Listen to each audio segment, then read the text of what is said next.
Fala galera, tudo bem com vocês? Sejam muito bem-vindos ao 18º episódio do Resenha e Política Podcast, um programa criado com o objetivo exclusivo que é aproximar você, cidadão, do seu representante político. E hoje, dando continuidade à nossa série de bate-papos com os políticos em exercício do nosso estado, trouxemos aqui o deputado estadual Napoleão Bernardes. Seja muito bem-vindo, deputado. É uma honra tê-lo aqui no nosso programa. Edson, querido, obrigado pela oportunidade. Feliz em estar aqui em Resenha e Política. Coisa boa, estar em Ascurra, terra de gente amiga. Conversar com toda a nossa região através aí do seu podcast. Boa iniciativa, parabéns. Show de bola. Antes de iniciar esse bate-papo, eu não poderia deixar de falar dos nossos patrocinadores, as pessoas que seguem e investem firme no nosso projeto. E são eles: Blumenau Multimarcas, Suzana Favarin, engenheira civil, L2, mídias e soluções, Retífica de motores Apiúna, Tearc, café e restaurante, bar e lanchonete do Paulinho e Storm Energy Drink. Valeu? E aí, deputado? Eu imagino que tu teve um contato com a política desde cedo, né? É isso aí, comecei cedo. Porque para carregar um nome desse, com certeza tu lá atrás já foi pesquisar qual era o significado e já teve um impacto muito grande com o significado do nome Napoleão, né? É verdade. Na verdade, tem uma curiosidade bacana, porque todo mundo imagina que Napoleão seja uma homenagem ao imperador, ao da França, ao famoso. E não é. Tem a ver com meu avô. Meu avô era Napoleão Bernardes. E aí eu sou Napoleão Bernardes Neto. Então, na verdade, da minha parte não tem nada a ver com o imperador francês. Talvez o dele tenha sido. O dele pode ter sido, mas o meu não foi. O meu foi uma homenagem ao avô. Então ficou Napoleão Bernardes Neto. Mas você consegue lembrar como foi o teu primeiro contato com a política? Olha, a minha decisão, por exemplo, de se filiar a algum partido e fazer parte da política de verdade é uma coisa muito curiosa, que aconteceu na areia da praia. Aconteceu em Balneário Camboriú. Porque eu gosto de praia e gosto de ler. Então eu lia na praia. Uniu o útil ao agradável. Eu tinha 15 anos. E aí meu pai era advogado. Acabou falecendo cedo. Mas meu pai, como era advogado, ele fazia um teste comigo. Ele ia dirigindo, quando eu ia andar de carro com ele, e ele pedia para eu ler para ele alguns artigos da Constituição. Isso eu tinha 10, 11, 12 anos, porque ele morreu quando eu tinha 14. E aí ele pedia para eu ler um artigo, ele me explicava o artigo. Ele pedia para eu ler outro artigo, ele me explicava o artigo. Depois, mais tarde, eu me tornei professor de direito, como ele era. Então eu até acho que ele, na verdade, treinava comigo. Que se ele conseguisse explicar para mim, que tinha 10, 11, 12 anos, o que era aquele artigo da Constituição, ele ia conseguir explicar para os alunos dele da faculdade. Então a tua influência como jurista, professor de direito, advogado, veio exclusivamente ali do incentivo do teu pai. Isso? Com certeza. Ele nunca incentivou diretamente, até tendo em vista que acabei perdendo ele muito cedo. Mas essa convivência com certeza acabou influenciando. E aí eu lembrava dessas leituras da Constituição que para se filiar num partido tinha que ter 16 anos. E que para ser candidato a vereador tinha que ter 18. Então com 15 anos eu comecei a fazer conta. Aí fiz uma conta, aí vi quando eu faria 16 para me filiar num partido e quando eu faria 18. E aí deu certinho, que no ano 2000 eu faria 18 anos. E do ano 2000 tinha eleição para vereador. Eu vou falar uma coisa que eu acho que vai te deixar um pouco triste. Fica à vontade. 2000 foi o ano que eu nasci. O tempo passa. Por isso eu tô no cabelo branco. Do ano que você nasceu, eu tava decidindo ser candidato a vereador. Então vê que a minha caminhada não parece, mas é longa. Por que essa decisão? Era uma revolta com o sistema? Acha que... Ou era uma ambição pessoal mesmo? Eu sempre... Como eu digo assim, tem coisas na vida que a gente não sabe explicar em palavras exatas, né? Então, assim, por que alguém é professor, médico, engenheiro, enfim, tem tantas e tantas profissões, às vezes não sabe explicar em palavras exatas o que levou a gente a fazer uma coisa. O pessoal da MPro aqui, quando decidiu fazer a produtora, você quando decidiu criar o podcast, às vezes não tem uma resposta assim racional, dá um estalo. O nome disso é vocação, é um chamado, né? Então é uma coisa que não é assim autoexplicável, que não dá para explicar em palavras. E comigo foi mais ou menos assim. E aí eu tinha 15 anos e, como eu disse, eu gostava de ler, fui na biblioteca, separei um monte de livros que tratavam das ideologias partidárias, né? E aí levei um monte de livro para a praia. E aí deparei lá com uma expressãozinha que eu achei muito interessante, que era igualdade, de oportunidades. E aquilo tocou de fato meu coração com um propósito. Eu pensei que aquilo era uma ideia justa. Porque assim, se eu quero chegar lá, vencer na vida, me realizar, ter sucesso, ter felicidade, ter prosperidade, depende de mim, do meu mérito, do meu empenho, da minha garra, da minha dedicação. Agora, se eu quero chegar lá, se eu quero vencer na vida, depende da minha garra e do meu mérito, mas então a ideia da igualdade de oportunidades, de condições, essa eu acho uma tese inteligente. Foi aquilo que me moveu. Então, na areia da praia de Balneário Camboriú, eu li sobre isso, gostei. Na semana seguinte, com uniforme de colégio, fui lá no partido, bati na porta, não tinha padrinho, ninguém me apresentou ao partido, eu fui olhar na lista telefônica. E qual partido que era? Na época era o PSDB. PSDB porque tinha um SD ali no meio, de social-democracia, e que era a ideia da igualdade de oportunidades. Então o nome do partido já te atraiu? Porque tinha aquela ideia daquele ideal. Sim. E era o ideal que eu acreditava. Igualdade de oportunidades.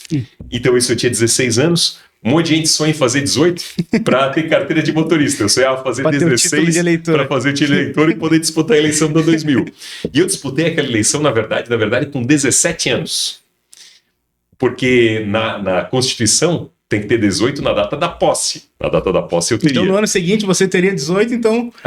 E muita gente me pergunta se eu fui vereador mirim, alguma coisa assim, e na minha época não tinha esse tipo de coisa. Nosso prefeito aqui de Ascurra, o Arão, né, se revelou na política através desse programa que é bacana, o Vereador Mirim.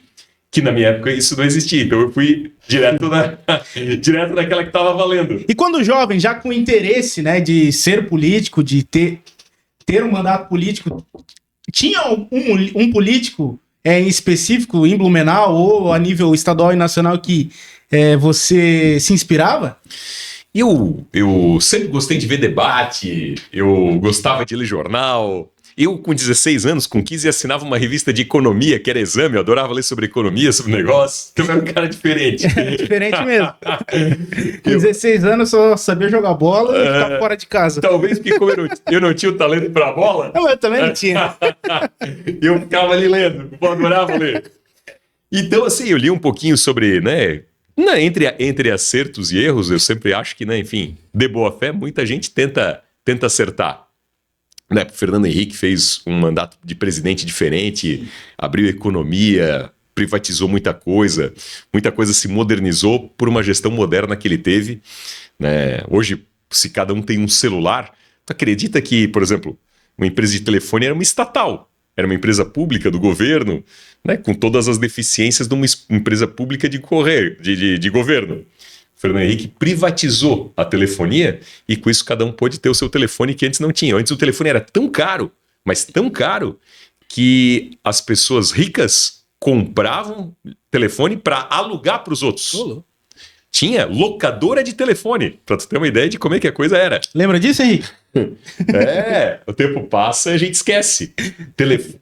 Quem comprava um telefone ganhava uma ação da companhia telefônica, e aí quem era muito rico comprava muito telefone para alugar. Tinha aluguel de telefone.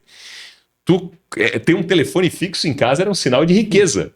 Então eu tô contando uma coisa aqui da história que o tempo passa. E a única finalidade era fazer ligação, né? Diferente do celular. Era só fazer ligação.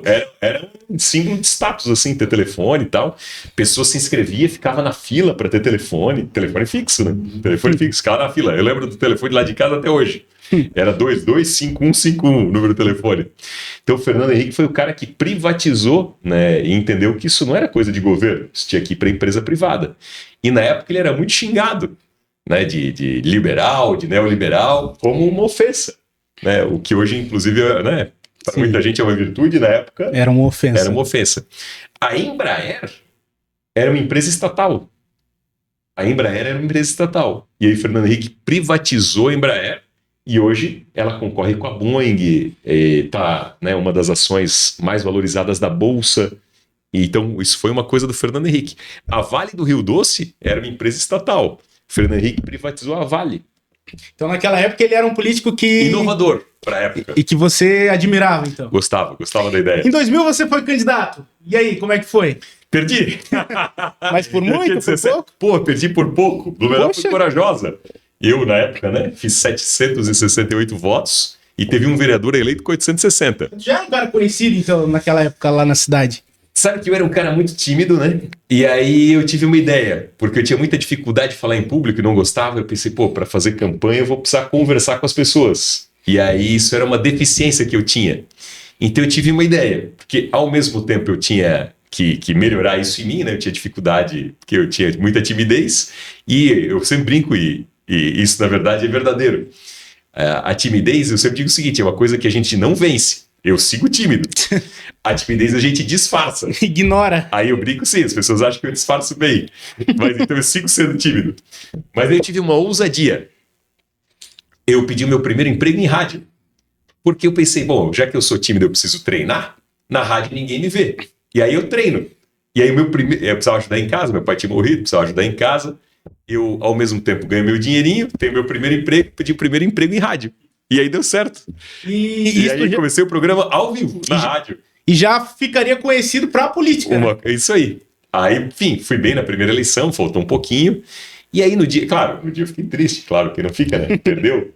Mas sabe que no dia seguinte eu acordei feliz, cara? Porra, quase 800 pessoas acordaram no domingo, né, e acreditaram que eu, um guri de 17 anos, podia mudar a vida delas. Né? Porque sim, ao depositar um voto em alguém, é mais ou menos isso que a pessoa deveria pensar, né? É alguém que eu confio para tentar ajudar a transformar a minha vida, da minha cidade, da minha comunidade. Acordei feliz, cara. E fui à luta. E aí fui ser candidato de novo. E perdi de novo. Eu perdi duas vezes. Perdi aos 17 e aos 21. E aí então veio uma... dobrei a votação. Veio uma veia de perseverança, então. Aí, obviamente, também fiquei triste com a segunda derrota, né? E acordei no dia seguinte feliz e animado. Assim, cara, muita gente a mais votou em mim, que eu mais que dobrei. Eu saí de 768 para 1.680. E aí fui para a terceira. Nesse meio tempo, terminei a faculdade, fiz especialização, mestrado, fiz concurso, comecei a dar aula na universidade, passei a advogar, e eu fazia tudo isso. Não é que eu tinha vencido na vida, né? Eu estava, na verdade, começando a minha vida profissional. Mas eu estava com a minha vida profissional, entre aspas, relativamente encaminhada, porque eu já tinha um caminho. Eu dava aula na FURB como professor titular, eu estava começando a advogar. Então, né, enfim, plantando, né, eu conseguiria colher lá na frente. Então eu estava com a vida profissional encaminhada. E ainda assim eu segui o sonho, disputei a terceira e venci. E como eu comecei muito cedo lá atrás, eu ainda assim venci cedo. Eu me tornei vereador aos 25 anos, que para o padrão da época de Blumenau era um vereador bem jovem. E aí foi uma vitória extraordinária. Até hoje eu sou o vereador mais votado da história de Blumenau, para alguém que estava no primeiro mandato. E no outro dia tu acordou feliz, né? Aí dormi feliz e acordei feliz. Dormi e acordei feliz. Muito bom. Eu fiz 6.352 votos. A maior votação até hoje da cidade. Até hoje. Eu fiz o triplo da média. A média dos eleitos foi mais ou menos 2.000 votos. Então valeu a pena tentar a terceira vez. Ou seja, isso também fica a dica, né? Sim. Vale acreditar no sonho, perseverar e não desistir. E posteriormente se transformou prefeito da cidade de Blumenau. Aí não teve errado, aí foi de primeira. Eu ganhei uma de vereador, disputei a eleição de prefeito, fui o prefeito mais jovem e o mais votado. Mas já saiu da campanha de vereador pensando que 4 anos depois disputaria a prefeitura? Na verdade, todas as eleições de vereador que eu disputei pensando, né, em um dia ser candidato a prefeito. Aí eu pensava, bom, eu tenho que ser a escadinha, né? Passo a passo, degrau a degrau. Então, para ser prefeito, tem que ser vereador. Sim. Então eu segui o degrau da vida pública. Eu fui 2 vezes suplente de vereador, uma vez vereador, e aí fui prefeito eleito e reeleito. Fui o mais jovem da história, 29 anos, o mais votado, 72% dos votos. Então, entre o direito e a política, por mais que são 2 campos que estão muito ligados, prefere a política? Eu gosto do direito, né? Advogo, né? Sou professor, hoje licenciado em virtude do mandato de deputado estadual. Mas, assim, aquele chamado lá de trás, a vocação, eu me sinto feliz e realizado em exercer bem a política. Tu acha que a faculdade de Direito hoje, ela deveria abordar mais temas relacionados à política institucional para a pessoa sair da faculdade mais preparada? O direito já prepara por si só, né? A gente tem o direito constitucional, o direito administrativo. Na minha época, hoje eu não sei se ainda tem, tinha teoria geral do Estado, tinha ciência política, tinha economia política. Eu acho que, na verdade, o direito, claro, ajuda muito na caminhada política porque a administração pública está diretamente ligada ao direito. Mas outros cursos também ajudam. Eu acabei fazendo o direito, mas eu tinha uma vontade grande de fazer economia, administração ou jornalismo. E jornalismo eu não fiz porque não tinha Blumenau, só tinha Itajaí. Prefeitarão foi jornalismo. Mas administração ou economia eram cursos que eu tinha vontade de fazer. E olha, por incrível que pareça, a disciplina que eu mais gostei na faculdade de Direito foi de economia. Economia política. E aí eu me realizava daquilo. Eu também sou formado em Direito, mas eu acho que eu não tive essa matéria na faculdade. Depois a grade acabou mudando. O meu primeiro semestre tinha Teoria Geral do Estado, Ciência Política, Economia Política. Direito mesmo começava a ter a partir do segundo semestre. E, obviamente, que depois que se tornou vereador, se tornou prefeito, deputado estadual, o direito te ajudou muito, né? Ajuda muito, sobretudo agora, né, na atividade legislativa como deputado estadual. Eu sou membro da Comissão de Constituição e Justiça. Aí na atividade legislativa propriamente dita, o direito é fundamental, né? Isso é uma vantagem muito grande. E existem pessoas que se elegem, né, e não tem um conhecimento mínimo sobre o assunto, que deveria, né, ter um conhecimento maior, né? Sabe que eu penso muito sobre isso e eu já mudei muito de opinião. Hoje também vendo o processo legislativo, eu acho o seguinte, a parte técnica, né? O que vale é a pessoa ter boa índole, bom caráter, isso é o pressuposto, e a pessoa ter visão, ter vivência. Isso, eu já percebi isso no meu mandato de vereador, agora como deputado estadual. Às vezes a pessoa mais simples, ela às vezes traz um ponto de vista que a gente não tinha parado para pensar. E eu tenho visto cada vez mais o legislativo, por exemplo, deputado estadual são 40, uma Câmara de Vereadores são 9. De algum modo isso é um reflexo da comunidade, é um reflexo da sociedade. Proporcionalmente falando. Então tem gente que tem, né, determinadas faculdades, outros não. Tem uns que têm determinadas experiências profissionais, outros outras. Todas vão contribuir para o bem comum, né? Isso aí. Eu acho que é na mesclagem da discussão que faz o resultado. Eu já percebi, assim, alguns exemplos que, por exemplo, o projeto de lei chegou, eu tinha uma posição inicial tal, ouvindo um ou outro argumento de gente que viveu coisa que eu não vivi, né, que tem uma experiência que eu não tive, eu acabei mudando... Exemplo, quando o projeto é relacionado à saúde e um médico é o deputado. E aí às vezes alguém mais simples lá do interior, que veio da agricultura, vai dar uma posição, né, que mostra que, aquela realidade é um pouquinho diferente, então a lei devia ter determinada flexibilidade, por exemplo. Então são coisas muito curiosas e eu acho que essa soma é que é bonita e faz a diferença. Então as pessoas às vezes acham o processo legislativo um pouquinho demorado, mas esse amadurecimento do debate faz a diferença para construir algo que seja o ideal para todo mundo. Eu estava pesquisando e eu verifiquei que em 2018 você tentou também uma eleição para vice-governador, é isso? E como é que se deu o convite? Como é que surgiu essa ideia do prefeito Napoleão se transformar no vice-governador do estado? Foi também uma ousadia, né? Eu tinha 35 anos e, na verdade, o objetivo era ser candidato a senador. Eu tinha 35 anos é a idade mínima para ser senador no Brasil, e eu sentia que havia um desejo de renovação, era uma eleição de renovação, as pessoas desejavam renovação, e renovaria 2/3 do Senado, cada estado elegeria 2 senadores. Igual vai ser no ano que vem. Isso. E Santa Catarina... tem no Vale do Itajaí, que é a nossa região, o maior eleitorado do estado. Então o Vale do Itajaí é a região número 1 de Santa Catarina em eleitorado, em população. A primeira na economia, nós somos o número 1 em população, o número 1 na força econômica. Então eu imaginava que né, vindo de uma prefeitura como Blumenau, com também esse apego da renovação, mas tendo experiência político-administrativa por outro lado. Uma renovação, mas sem aventura. Sim. E por outro lado, né, partindo do Vale do Itajaí, a maior população de Santa Catarina, a maior força econômica, eu achava que aquilo podia dar certo. E ainda acho que podia ter dado certo. Mas meu partido, enfim, na última hora, né, inverteu a chapa, achou que eu deveria ser candidato a vice-governador. Acabei encarando o desafio, perdemos a eleição, mas foi honroso, né? Disputar a eleição de vice-governador, imagina, percorri o estado com 35 anos, né? Não deixa de ser uma posição honrosa. Aprendi muito, amadureci muito. E mesmo que não tenha ganhado as eleições, traz uma bagagem muito grande de conhecimento. Foi uma experiência extraordinária que tem me ajudado também hoje no mandato de deputado estadual, né? Afinal, eu percorri Santa Catarina. Tanto é que nessa eleição de deputado estadual, Santa Catarina tem 295 municípios. Eu fui votado em 245 cidades. Eu fui votado na maioria absoluta dos municípios catarinenses. Mostra que aquela experiência deixou alguma marca, né, em Santa Catarina. E hoje eu conheci outras realidades, outras vivências. Então foi uma experiência muito bacana e muito rica. E a tua candidatura e posterior eleição para deputado estadual? Foi especial, foi espetacular. tive muitos apoios, inclusive em Ascurra, fiz uma boa votação aqui, uma ótima votação em todo o nosso Vale Europeu, Médio Vale Itajaí. Uma primeira eleição, né, uma primeira vitória, 40 mil votos, foi muito, muito honroso e eu estou muito feliz em exercer esse mandato, defender a nossa região.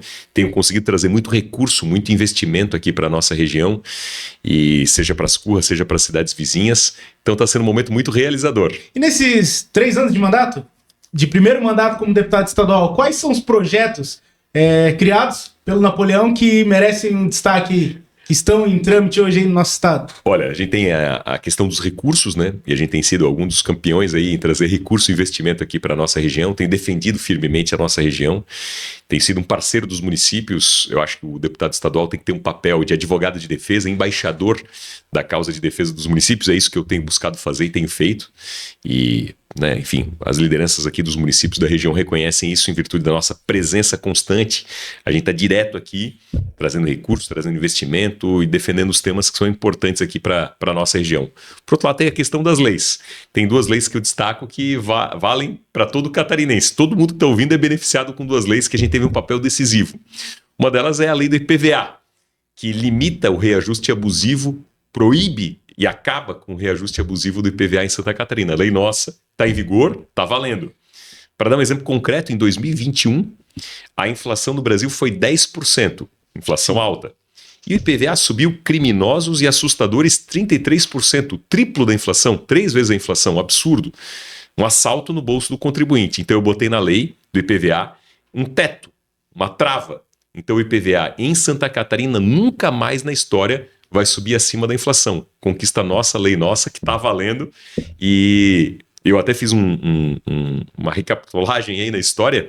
Nos últimos 21 anos, o IPVA em Santa Catarina subiu acima da inflação 9 vezes. Então a nossa lei teria valido 9 vezes. Esse aumento se valia a quê? Se valia a quê esse aumento da inflação anualmente? É que a lei do IPVA, o reajuste do IPVA se dá pela variação do valor de mercado do veículo.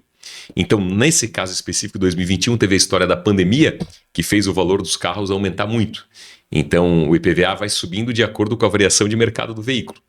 E aí a gente colocou, então, a trava da inflação. Se isso subir acima da inflação, aí aplica a trava, aí aplica o teto, e nunca mais na história ninguém vai pagar o IPVA acima da inflação no estado. E a segunda lei tem a ver com a cesta básica. Eu até quando me elegi deputado achava que cesta básica era aquilo que a gente comprava no mercado para fazer uma doação para uma entidade assistencial, enfim, né, dar para uma família carente, fazer caridade e tal.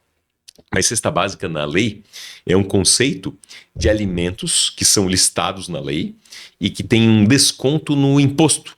No caso de Santa Catarina, 41% de imposto a menos, 41% de abatimento de ICMS. Aí a lista tem 23 alimentos. Arroz, feijão, carnes todas, ovos, farinha, leite, café e por aí afora. Então esses 23 alimentos, historicamente, há 30 anos, desde que essa lei foi instituída, ela tem 41% menos de pagamento de imposto.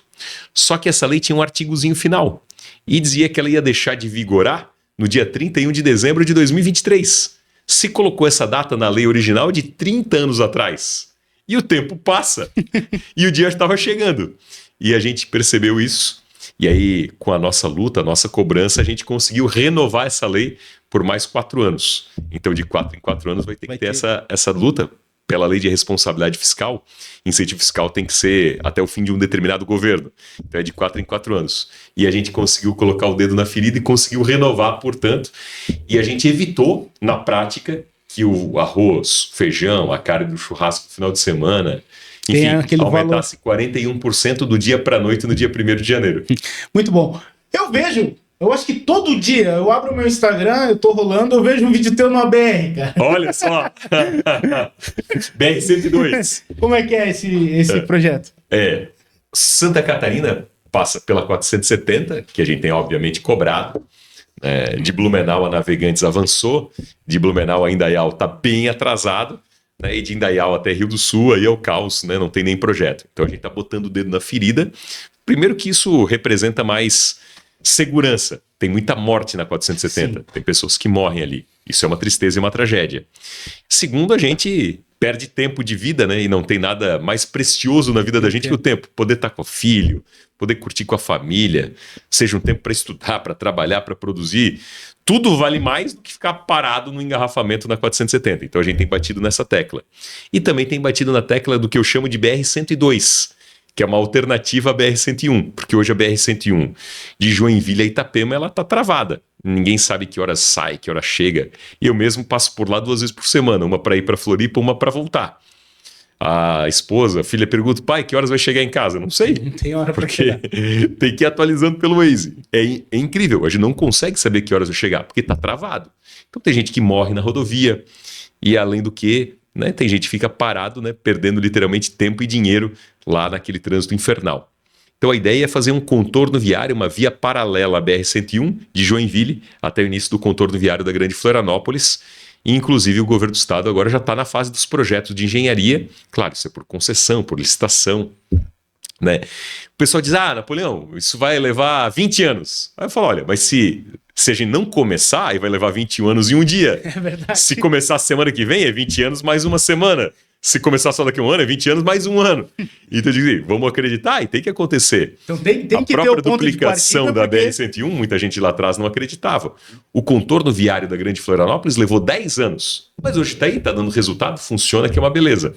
Eu esses dias estava em Criciúma, voltando para Florianópolis, e tinha recém-inaugurado o contorno viário da Grande Florianópolis, que é o que eu defendo na BR-102. É um contorno viário, né, da BR-101, nessa região daí de Joinville, do nosso litoral. O Waze não estava indicando ainda o contorno viário da Grande Florianópolis porque ele tinha sido recém-inaugurado. E eu entrei. Parecia um milagre. O Waze baixou na hora 40 minutos na entrada do contorno. Ou seja, funciona. Levou 10 anos, mas já está dando resultado. Então vamos acreditar. E que bom. Né? Se daqui 10 anos tiver 102, valeu a luta. E eu vou continuar lutando. E tá ligado aí na qualidade de vida do povo catarinense, né? Esse é o objetivo. E na tua visão, deputado, qual é o maior desafio hoje do nosso estado de Santa Catarina? Infraestrutura. E passa pelas rodovias. Porque a 470 é o que liga Sim. toda, desde o agro, do oeste catarinense até as nossas indústrias do Alto Vale e do Médio Vale, é isso que vai levar para os portos para exportar.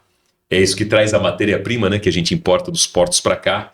Então, 470 e 101 são as artérias para o desenvolvimento do Estado. Isso é que nem o corpo humano. Se a artéria entupir, a gente tomba e morre. Sim. O Estado está com as 2 principais artérias entupidas. Então, a gente tem que desobstruir isso aí. Isso é investimento em infraestrutura. Então, hoje, o grande desafio, por um lado, é a infraestrutura. E, enfim, só falar em ferrovia e tal, óbvio, né? Tudo isso aí é importante. Mas hoje no Brasil, né, a grande via é rodovia. Sim. E a gente tem que começar pelo dever de casa, né? 470 e 101. Isso é transformador para o Estado, porque o Estado já tem muitos portos. Proporcionalmente falando, Santa Catarina é o estado que mais tem portos no Brasil. Nossa faixa litorânea é pequena, a gente tem 5 portos expressivos e do ponto de vista de aeroporto a gente está literalmente voando. Santa Catarina hoje é o 3º estado do Brasil em movimentação de passageiros internacionais. Hoje tem voo direto para o Panamá, que liga para toda a América Central e América do Norte. Hoje tem voo direto para a Europa, através de Lisboa. Hoje tem voos diretos, né, para toda a América do Sul. Olha que incrível, Guarulhos é o aeroporto com maior movimentação de passageiros internacional do Brasil. O segundo é Galeão, que é Rio de Janeiro. O terceiro é Santa Catarina, via Floripa. Então no transporte aéreo, Santa Catarina está também. Voando. Os portos também bem. Precisamos é rodovia. Aí vencida a etapa de rodovia, aí beleza. Aí dá para pensar em ferrovia e tal. Mas vamos começar pela 470 e pela 101. Quem mais te orgulha em Santa Catarina? Nosso empreendedorismo, né? A nossa gente, né? Porque a matéria-prima, né, do Estado são as pessoas. E se a gente prospera, tem sucesso como Estado, é um Estado invejável, né, em indicadores aí de desenvolvimento, em todos os números, isso se deve à força aí da gente catarinense. O povo catarinense, então, é o que faz É o que faz tudo acontecer. É o que nos orgulha. Qual é o teu objetivo futuro na política? O ano que vem teremos eleições. Pretende ser candidato novamente a deputado estadual? Ou Meu projeto, né, enfim, de curto prazo é esse, é uma reeleição de deputado estadual, porque no legislativo, o tempo de estrada, né, ter um mandato a mais, chegar num segundo mandato, esse é só o meu primeiro, mas chegar num segundo, dá mais experiência, mais trânsito, mais amadurecimento, faz a gente conseguir mais resultados. Então eu penso num segundo mandato para poder realizar ainda mais. Mas do menino, nosso vale. Do menino que queria ser vereador, já com o objetivo de ser prefeito, se transformou deputado, tem o objetivo de ser governador? Olha, eu acho que quem tá na política, quem tá na chuva é para se molhar. E quem tá na política tem desejo de prosperar, né, para poder realizar mais. Eu, enfim, me sinto bem também no legislativo. O Senado é um espaço que a gente conseguiria realizar, era o sonho lá de trás. Mas hoje eu penso mais pé no chão, né? Então vamos passo a passo. Já fui mais ousado. Hoje vamos passo a passo. O que você espera, deputado? Das eleições do ano que vem, a nível estadual e federal? Olha, a gente já teve 2 eleições em que ondas, né, elegeram muita gente boa, né, enfim, mas muita gente boa também ficou no caminho, porque às vezes não estava no número da moda. Sim. Né? Então teve muita gente que se elegeu bem e com mérito por estar no número da moda, mas também gente boa ficou no caminho porque não estava no número da moda, e aí a injustiça foi feita. Eu acho que as pessoas têm que olhar, porque sendo bem sincero... E o número da moda é o... Como já foi 17, um dia foi 22, também pode ser outro, né? Então, assim, não é o modismo que constrói, o que vale é índole, caráter. Tem gente boa em muitos lugares. Então, vamos olhar, né? Índole, caráter, formação, capacidade, né? Enfim, compromisso também com o desenvolvimento regional, conhecimento com as causas da região.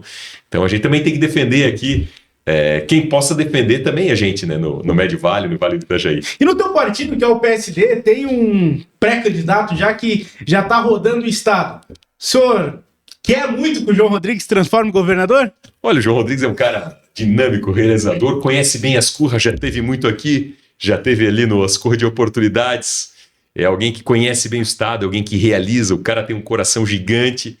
Então, com certeza, né, será um grande governador e vai fazer muito pelo estado e também pela nossa região. Show de bola. E a nível federal? Se pudesse palpitar por alguém? Olha, eu vejo o Tarcísio, né, que faz um grande trabalho em São Paulo, o Ratinho Júnior, que faz um baita trabalho no Paraná. Então, acho que vamos estar entre esses dois, entre Tarcísio e Ratinho. Show de bola, show de bola. É isso aí. Tem mais alguma coisa que quer deixar registrado? Agradecer muito, destacar aqui o empreendedorismo do nosso prefeito Arão, prefeito campeão, destacar as curras de oportunidades, a MPro aqui onde a gente está gravando o podcast. Pois o deputado tem muito carinho, a gente vê que está sempre aqui por Ascurra, né? E com certeza ajudou e mencionou aqui nesse programa que trouxe muitas emendas para a cidade. Tem algum destaque? Olha, a gente, né, enfim, tem investido na infraestrutura, na educação, no lazer, mas hoje, particularmente, né, no dia que a gente está gravando aqui o nosso podcast, é um dia que para mim é especial. Por quê? Porque a gente vai estar lá no ginásio, onde a reforma da quadra, né, que cedia grandes campeonatos, é bem tradicional, aquela quadra foi reformada com emenda nossa, e está vindo para Ascurra a PAN, que é um time de vôlei, e Ascurra vai ser sede da Superliga Nacional de Vôlei. Hoje, né? Vai ter jogo hoje, o Sub-20. Que legal. Né, que é um aquecimento para o time profissional que está vindo. Então, Ascurra, fruto do nosso trabalho de conexão, fruto da liderança do prefeito Arão, mas com recurso nosso, a gente vai ter Ascurra como um dos polos aí para a própria Superliga Nacional de Vôlei. Então, estou muito realizado, muito Isso feliz. vai trazer um avanço muito grande para a nossa cidade, né? Então, vai ter um destaque, né, nacional, porque a Superliga Nacional de Vôlei está aqui, os grandes do vôlei do Brasil vão passar por aqui, mas deixam um legado bacana para a cidade, que são os polos, a iniciação esportiva, gente da comunidade, jovens talentos vão ser, com certeza revelados desse trabalho de base. Show de bola. Estou muito feliz. Gostaria de agradecer a presença do deputado, a equipe. Fiquei muito feliz aí pelo nosso bate-papo. Espero vê-lo novamente. E é isso aí. Obrigado, querido. Quem quiser acompanhar nosso trabalho nas redes sociais, Napoleão Bernardes. Estou bem aqui acompanhado também por uma jovem idealista, que é a Ana Paula, aí da política, de Indaial e vizinha. Queremos você aqui, Ana Paula. Fica o convite, Obrigado, querido. Show de bola. Um abraço para todo mundo. Beleza. Pessoal, finalizamos mais um episódio do Resenha e Política Podcast. Dessa vez conversamos com o deputado estadual Napoleão Bernardes, do PSD. Se você gostou desse programa, gosta do nosso trabalho e quer continuar nos acompanhando, se inscreva no nosso canal no YouTube e também nos siga nas redes sociais pelo Instagram, @Resenha Politicast. Beleza? Valeu!